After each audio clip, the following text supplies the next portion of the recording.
balik lagi di channel aku. Di video kali ini aku bahas tentang laporan keuangan. Nah, laporan keuangan ini itu merupakan suatu hal yang sangat penting dalam sebuah perusahaan. Banyak pihak-pihak yang membutuhkan informasi dari laporan keuangan ini. Misalnya seorang pimpinan membutuhkan informasi laporan keuangan untuk menilai kinerja suatu perusahaan dan untuk pengambilan suatu keputusan. Lalu ada lagi seorang kreditur yang membutuhkan laporan keuangan untuk menilai apakah perusahaan ini tuh layak diberikan pinjaman ataukah tidak. Lalu ada seorang investor yang membutuhkan laporan keuangan untuk mempertimbangkan apakah akan menanamkan saham atau berinvestasi di perusahaan ini. Lalu ada lagi pemerintah membutuhkan laporan keuangan ini untuk perpajakan, dan pihak-pihak lain yang membutuhkan laporan keuangan. Laporan keuangan itu terdiri dari 5 jenis. Yang pertama ada laporan laba rugi, yang kedua ada laporan perubahan ekuitas, yang ketiga ada laporan posisi keuangan atau neraca, yang keempat ada laporan arus kas, dan yang kelima yaitu catatan atas laporan keuangan. Nah, mari kita bahas satu persatu dari jenis-jenis laporan keuangan ini. Yang pertama yaitu laporan laba rugi. Laporan laba rugi itu merupakan laporan yang digunakan untuk mengetahui apakah perusahaan itu mendapat keuntungan ataukah kerugian. Cara mengetahuinya yaitu dengan cara mencari selisih atau menyelisihkan antara pendapatan yang diterima dan beban yang dikeluarkan oleh perusahaan itu selama satu periode akuntansi. Nah, apabila pendapatan lebih besar daripada beban, maka perusahaan itu mendapatkan laba.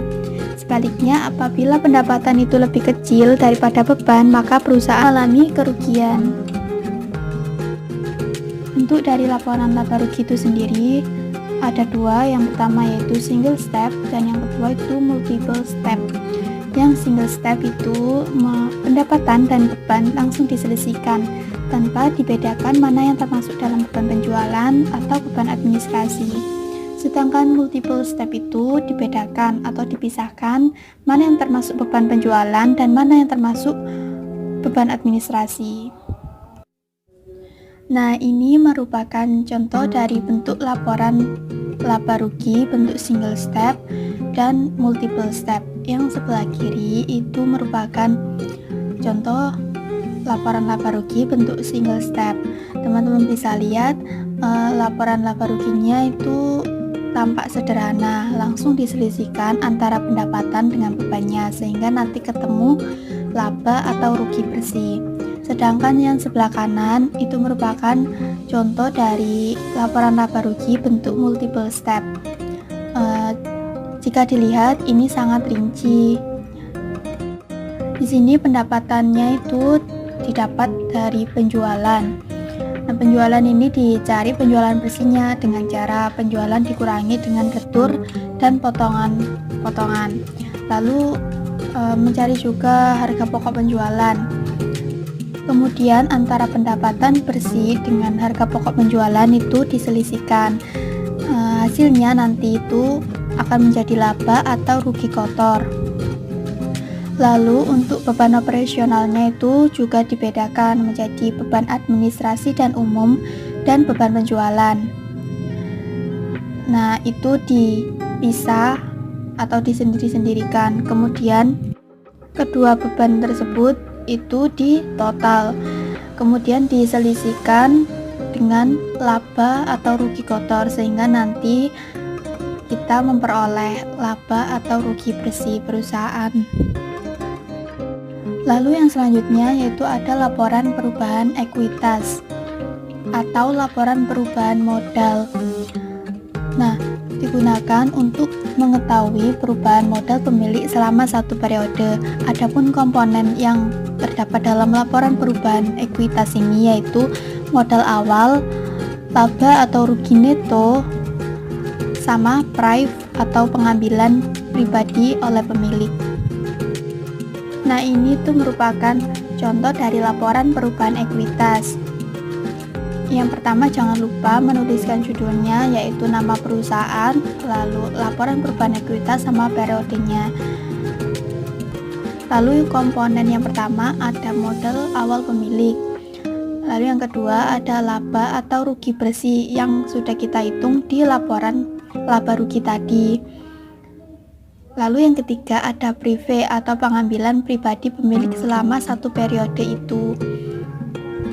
Nah, selisih antara laba atau rugi bersih dengan prive pemilik itu menghasilkan penambahan atau malah pengurangan modal dari pemilik ini. Apabila prive lebih besar dari laba bersih perusahaan, maka terjadi pengurangan modal. Sebaliknya, apabila laba lebih besar daripada prive, maka terjadi penambahan modal. Lalu jika penambahan modal ini berarti ditambahkan sama modal awal pemilik, sehingga ketemu hasil akhirnya yaitu modal akhir pemilik. Nah, yang selanjutnya yaitu ada neraca atau laporan posisi keuangan. Neraca ini digunakan untuk menunjukkan saldo akhir dari aset, utang, dan modal pemilik. Aset atau harta itu bisa disebut sebagai aktiva. Utang plus modal itu sama dengan pasiva. Nah, aktiva ini tuh harus sama dengan pasiva, atau aset harus sama dengan utang plus modal. Kembali lagi seperti persamaan dasar akuntansi di awal. Bentuk dari neraca atau laporan posisi keuangan itu ada dua, yaitu yang pertama skontro dan yang kedua ada stafel. Yang skontro itu di sebelah kiri, bisa dilihat antara aktiva sama pasivanya itu bersebelahan. Jadi aktiva di kiri, pasiva di kanan. Nah, nanti total aktiva sama total pasiva ini tuh harus sama. Nah, yang sebelah kanan ini namanya bentuk stafel. Jadi antara aktiva sama pasiva itu disusun ke bawah urut dari aktiva atau aset, lalu utang sama modal pemilik. Nanti sama total aktiva itu harus sama dengan total pasiva. Nah, yang selanjutnya yaitu ada laporan arus kas. Laporan arus kas itu digunakan untuk mengetahui kas masuk dan kas keluar perusahaan selama satu periode akuntansi. Dalam laporan arus kas terdiri dari 3 aktivitas.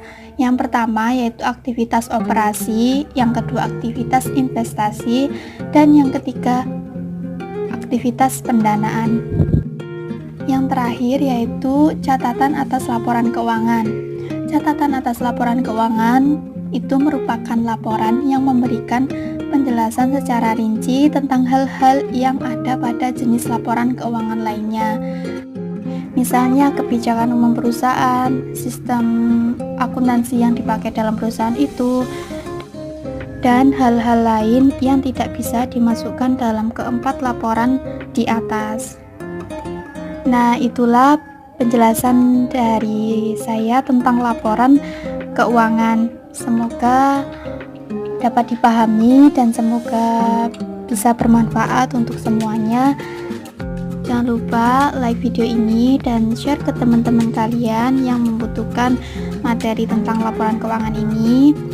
Dan jangan lupa klik tombol subscribe. Terima kasih.